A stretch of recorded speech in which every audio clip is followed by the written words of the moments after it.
The tale of the Battle of Agincourt, a turning point in French history on October 25, 1415, the rolling fields near the French village of Agincourt bore witness to one of the most famous battles in French history.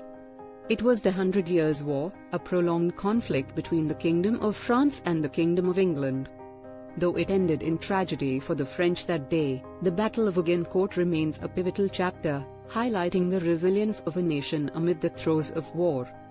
The prelude to the conflict began as King Henry V of England laid claim to the French throne, leveraging a long-standing dynastic dispute. Determined to assert his claim, he launched an invasion into Normandy, where he captured the port of Harfleur. However, his army was weakened by disease and exhaustion, leaving them in a precarious position. Against his advisors' counsel, Henry decided to march his diminished force of about 6,000 men towards the English-held town of Calais, hoping to regroup and resupply. This decision, bold yet dangerous, brought the English dangerously close to French forces numbering over 20,000. The French, led by Constable Charles d'Albret and composed of knights, crossbowmen, and foot soldiers, were confident of an overwhelming victory. However, their overconfidence, combined with poor planning, would soon seal their fate. The battlefield was narrow and bordered by dense woods, forcing the French to attack head-on. The recent rains had turned the soil into thick mud, a disadvantage for the heavily armored French knights. The English, in contrast, positioned themselves defensively, placing their longbowmen on the flanks and using wooden stakes to disrupt cavalry charges. The battle unfolds at dawn, the French prepared for a decisive charge. Yet, internal disagreements among their commanders caused delays, and discipline in the ranks began to waver. Seeing an opportunity, King Henry ordered his troops to advance a short distance and provoke the French into attacking. The French knights charged, their armor gleaming in the morning sun. But as they stormed forward, the English longbowmen unleashed a devastating barrage. Thousands of arrows rained down, piercing through the gaps in French armor and creating chaos.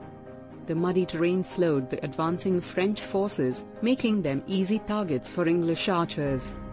Those who reached the English lines were met with ferocious resistance.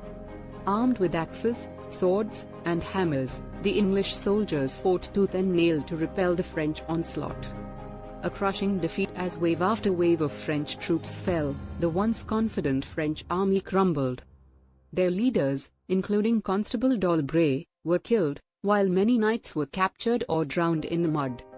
By the end of the day, thousands of French soldiers lay dead, while the English suffered remarkably few casualties.